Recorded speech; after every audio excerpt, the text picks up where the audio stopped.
बिस्मिल्लाहिर्रहमानिर्रहीम। अस्सलाम वालेकुम नाज़रीन इकराम, एक नई वीडियो और एक नए मौजू के साथ आपकी खिदमत में हाज़िर होते हैं। बात करने जा रहे हैं ड्रामा काबली प्लो के हवाले से गफ़ार भट्ट साहब का किरदार अदा करने वाले साकिब समीर, जिन्हें बारबीना के अलावा कुछ समझ नहीं आ रही थी और इसके जो मेन किरदार में ये नज़र आ रहे हैं, इनकी थोड़ी डिटेल वीडियो में जाके आपसे बात करते हैं। अगर आप मेरे चैनल पर नए हैं और पहली दफ़ा आए हैं तो जल्दी से जल्दी चैनल को सब्सक्राइब कर लें और बेल आइकन को ज़रूर दबाएं ताकि मेरी लेटेस्ट वीडियो आप तक पहुंचती रहे। पाकिस्तानी अदाकार साकिब समीर टीवी स्क्रीन पर इन दिनों पेश किए जाने वाले 3 बेहद मकबूल ड्रामों काबली प्लाओ, जीवन नगर और जोक सरकार में अपनी अदाकारी के जौहर दिखा रहे हैं और सभी किरदार एक दूसरे से यकसर मुख्तलिफ हैं।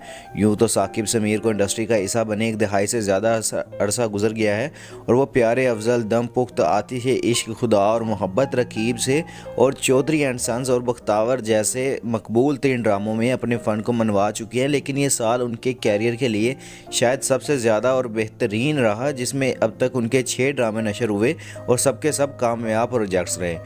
इनमें काबली प्लाओ, जीवन नगर और जोक सरकार के अलावा कुछ अनकही, अहराम जुनू और मोहब्बत एक गुमशुदा मेरी भी शामिल हैं।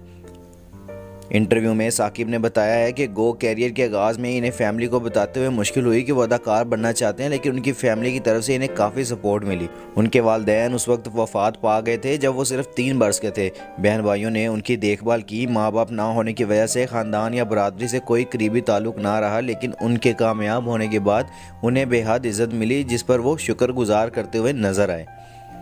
उन्होंने बताया कि मेरी फैमिली के ऐसे लोग भी मिले जिन्हें मैं जानता नहीं था। मुझे उनके बारे में ऐसा पता चला कि अरे मैं आपका कज़न हूँ, अरे मैं आपकी कज़न हूँ, अरे मैं आपके फ़लाँ हूँ। यानी कि उनको इतना ज़्यादा पहले डोमिनेट किया गया कि उनको बिल्कुल ही साइलेंट कर दिया गया था। साकिब समीर ने कहा कि एक आम आदमी और एक अदाकार के मुशाहदे में कुदरती तौर पर फ़र्क होता है। उन्होंने बताया कि वो कोई भी ड्रामा साइन करने से पहले सिर्फ 2 चीज़ें देखते हैं, यानी कि वो किरदार उन्होंने पहले ना किया हो और उसे वो खुद इंजॉय करेंगे कि नहीं। मैं ऐसे किरदार लेता ही नहीं हूँ कि एक 35 साल का बंदा है, शादी हो चुकी है, 2-3 बच्चे हैं, जॉब करता है, काम करता है, इसमें लगता है कि ये तो मैं ही हूँ। ग्रीन एंटरटेनमेंट का ड्रामा सीरियल काबली प्लाओ बिलाशुबा इस साल का मकबूल 3 ड्रामा है, जिसके मरकज़ी किरदार हाजी मुश्ताक अदाकार एहतशामुद्दीन और बारबीना अदाकार सबीना फ़ारूक ने निभाए हैं। लेकिन अदाकार साकिब समीर ने हाजी मुश्ताक के बेनोई गफ़ार भट्ट का एक इंतहाई अहम किरदार निभाया है। ड्रामे में गफ़ार भट्ट औलाद ना होने की वजह से दूसरी शादी करना चाहता है और उसे बारबीना यानी कि पसंद आ जाती है, और अलबत्ता ये बात खुलने पर गफ़ार भपर जाता है कि बारबीना हाजी मुश्ताक की बीवी है। साकिब समीर ने अपने किरदार गफ़ार भट्ट के बारे में कहा है कि काफ़ी वजूहात होती हैं कि इतना बड़ा इक़दाम उठाया जाता है। पीछे लालच भी है, मनफी सोच भी है, बच्चा ना होना वो भी है, दूसरी शादी और बारबीना पसंद आना, वो सब मिला के एक ऐसा लग रहा है कि अगर एक बंदा ऐसी सूरत हाल में होगा तो वो ऐसा ही करेगा। उन्होंने मज़ीद कहा कि ये बारबीना पसंद तब आई जब उसको इल्म था कि ये काम वाली है या उसके आगे पीछे कोई नहीं है। जब उसको पता चला कि वो इस हाजी मुश्ताक की बीवी है तो वो कहता है कि ये तो धोखा हो गया मेरे साथ। बीवी के साथ भी एक सीन में जब वो कहती है कि रोज़ाना अलग अलग औरतों को लाओगे, तो वो कहता है कि रोज़ाना अलग अलग नहीं, एक ही आती है बारबीना। तो अब उसको बारबीना के अलावा कुछ समझ ही नहीं आ रही। साथ ही उन्होंने काबली प्लाओ की कहानी बनाने पर ड्रामा निगार ज़फ़र मिराज की तारीफ़ की और कहा कि यही खूबसूरती होती है एक स्क्रिप्ट की कि हमारे ड्रामा निगार ज़फ़र मिराज साहब जिन्होंने हकीकत की ऐसी चीज़ मिलाई है कि अजीब नहीं लग रहा कि नहीं ऐसा तो हो ही नहीं सकता। वो स्क्रिप्ट ऐसा लिखा हुआ है कि उस पर काशिफ निसार, मैं कहता हूँ कि वो डायरेक्टर नहीं है, वो जादूगर है। साकिब समीर ड्रामा सीरियल जीवन नगर में बेवक्त 2 किरदारों बिल्ला और नीलो में नज़र आ रहे हैं जो एक दूसरे से यकसर मुख्तलिफ हैं और बिलाशुबा ये दोनों ही किरदार काफ़ी चैलेंजिंग हैं। इस ड्रामे में सिर्फ साकिब समीर ही नहीं बल्कि सीनियर अदाकार सुहेल अहमद ने भी 2 किरदार बब्बर शाह और लाली गिरोह निभाए हैं। नाजरीन को ये बात ज़रा चुंबनी लग रही है कि 2 डबल किरदार कैसे हैं और ये आपस में इनका लेना देना नहीं है। साकिब ने कहा कि दुनिया में एक जैसी 7 शक्लें होती हैं और ये बिल्कुल वैसा ही इत्तेफाक है। डबल रोल नहीं है, वो ऐसा नहीं कि वो इसका कोई भाई या बहन है या उसका कोई जानने वाला है। जीवन नगर में अगर साकिब समीर के दोनों किरदारों का आपस में कोई ताल्लुक़ नहीं है तो इन्हें दिखाया क्यों गया है। साकिब के ख्याल में जहाँ भी पावर होती है उसके दूसरे नंबर पर पावर रखने वाला शख्स वैसा ही बनने के ख्वाब देखा करता है, चाहे वो मनफी हो या मस्बत। उन्होंने झिझकते हुए बताया कि उनके दोनों किरदार बिल्ला और नीलू आमने सामने आएंगे और बैक वक्त ये दो किरदार करने में उन्हें और पूरी टीम को ही काफ़ी मुश्किल हुई। एक के सीन हो जाते थे और फिर लॉक करते थे कैमरा, फिर मैं जाता था गेटअप करता था जिसमें 1-1.5 घंटा लगता था और फिर वापस आते थे और वहीं से दोबारा शुरू करते थे। टाइम कम होता है क्योंकि लाइट्स के मसले होते हैं। जीवन नगर में ये वाज़ह नहीं हो सका कि बिल आखिर अपने बॉस बब्बर शाह के खिलाफ क्यों था और उसे क्यों धोखा दिया।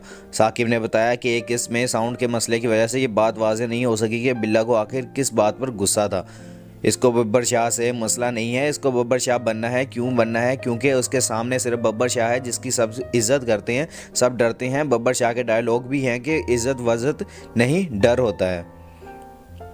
उन्होंने मज़ीद कहा कि इसकी हिस्ट्री है कि बिल्ले के बाप का नहीं पता, माँ थी उसकी मौत हो गई, फिर बब्बर शाह ने ही पाला है। पूरे मोहल्ले वाले जानते हैं, हकारत कह लें इन सब की कि वो गाली समझते हैं, कि इसको गंदा समझते हैं, उसी वजह से ये रिएक्शन आता है, इसको पावर चाहिए। साकिब समीर का एक और ड्रामा सीरियल एहराम जुनून हाल ही में ख़त्म हुआ है। जियो एंटरटेनमेंट के इस ड्रामा के मरकज़ी किरदार शान से अपनी मोहब्बत को हासिल करने की खातिर लड़के से जुड़े तमाम रिश्तों पर वालिद की दौलत को बेदरेख लुटाती रहती हैं। ड्रामा नाकदीन ने इस बात का मजाक भी उड़ाया और इस कहानी को काफ़ी हद तक गैर हकीकी करार दिया है। अदाकार साकिब समीर ने इस ड्रामे में खावर का किरदार अदा किया। कहानी का दिफा करते हुए उन्होंने कहा कि अगर हम बात करते हैं कि ऐसे लोग हैं तो ऐसे लोग वाकई हैं, इतने बड़े बड़े अमीर लोग हैं और फिर अगर उनकी एक ही बेटी हो तो ये ऐसे हो सकता है कि वो इसकी ख्वाहिश पूरी ना करें। तो जितने अमीर दिखाए गए हैं वो उनके लिए 1 रुपया था। उन्होंने हंसते हुए कहा कि वो हमें लगता है क्योंकि हमारे पास उतना नहीं है, वो हमें लगता है कि लो जी ये कैसे हो सकता है, होता है। साकिब बताते हैं कि मद्दाहों की तरफ से इन्हें कभी कभी जज्बाती रद्द-ए-अमल भी मिलता है। उन्होंने अपने ड्रामे एहराम जुनून का हवाला देते हुए बताया कि एक बंदा तो बाकायदा गालियों पे आ गया कि उससे गाड़ी क्यों मांग रहा है तू, तो आप नहीं सीधा तू कि इससे गाड़ी क्यों मांग रहा है, गाड़ी नहीं लेनी तूने। अब ऐसे बंदे को आप कुछ नहीं कह सकते। ये भी उनका प्यार है कि वो ड्रामा को देखकर इसको हकीकत समझते हैं कि ये ऐसा ही है बंदा और ये यही कर रहा है। उन्होंने कहा कि इन्हें ज़्यादा मज़ा उस वक्त आता है जब इंडिया से मद्दाह पैगामात भेजते हैं और साकिब के बकौल हिंदू मुस्लिम दोनों की तरफ से तारीफ़ और पजीराई आती है, क्योंकि पाकिस्तानी ड्रामा वहाँ भी देखा जाता है। बंदे को खुशी होती है और वो कहता है कि आपका शुक्रिया कि आप देखते हैं, वरना इनकी इंडस्ट्री कितनी बड़ी है, वो क्यों हमारे ड्रामे देखेंगे, तो लाजमन हमारे ड्रामे अच्छे हैं।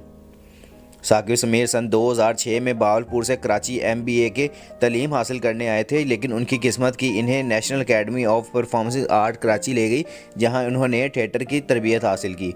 अपने कैरियर में उन्होंने थिएटर के साथ फिल्म और ड्रामों में भी अपना मुनफरिद नाम बनाया और मैंने जानना चाहा कि क्या इन्हें बतौर हीरो या मरकज़ी और मस्बत रोल करने की ख्वाहिश है, तो बोले कि मनफी या मस्बत कुछ नहीं होता, अदाकार के लिए किरदार होता है। अब मैं सोचता हूँ तो शुरू से मुझे नसीरुद्दीन शाह, तलत हुसैन, राहिद काज़मी और ज़िया मुहय्युद्दीन साहब पसंद थे। मुझे ओम पुरी और इरफान खान पसंद थे या नवाजुद्दीन पसंद है।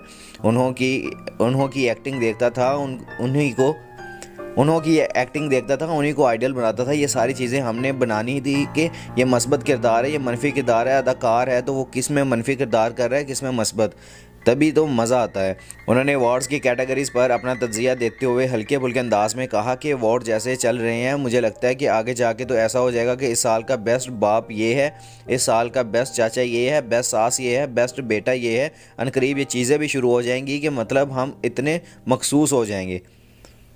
ये आपको इनकी ज़िंदगी का हवाल बता रहे थे। अगर आपको मेरी ये वीडियो पसंद आई है तो जल्दी से जल्दी लाइक, शेयर और कमेंट्स कर दिया करें, और जिस भाई ने अभी तक चैनल को सब्सक्राइब नहीं किया वो जल्दी से जल्दी चैनल को सब्सक्राइब कर लें और बेल आइकन को ज़रूर दबाएं ताकि मेरी लेटेस्ट वीडियो आप तक पहुँचती रहे। इंशाल्लाह मिलते हैं नेक्स्ट वीडियो में। अपना और अपने आसपास के लोगों का ख्याल रखिएगा और दुआ में हमें भी याद रखिएगा।